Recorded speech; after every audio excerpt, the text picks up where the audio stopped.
Guys, I got my purse fixed and bring it back. It was incredible.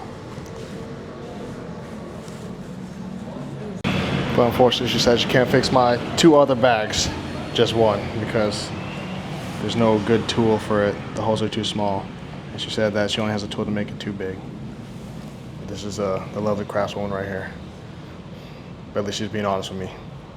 I like that. So I even offered to buy a hole puncher for the leather straps to make the straps more adjustable since the tool she has is too big. The reason why I want to get this done here is because I know it'll be significantly more expensive in Europe, and I think I have some good bags that are going to last me multiple lifetimes. That's why I want to keep it for a while. That's why I fixed this little messenger bag I have here, because it'll last me a long time. Well, let me not get the work on camera, but I can't recommend this company enough. If you guys have a broken bag and you're in Bangkok, this is the #1 place. It has literally 4.9 stars on Google. So I'll put the business link in the description. So I will say it's successful. So I will say it was a successful day. Check this out, guys. I have now become part of the purse gang. Look at this. It's complete. So guys will mistake me for liking guys out here, but guess what? It's part of being a utility man, all right?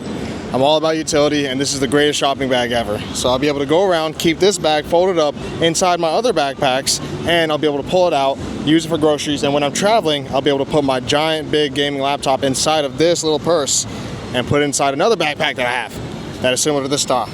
So guys, that was a short little recap of me getting my purse back, and it's in good condition. So I really recommend them. They are the highest rated bag repair company inside Bangkok, Thailand, so just keep that in mind.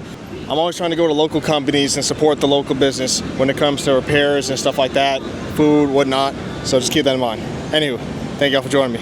See you on the next one. Love you. Bye.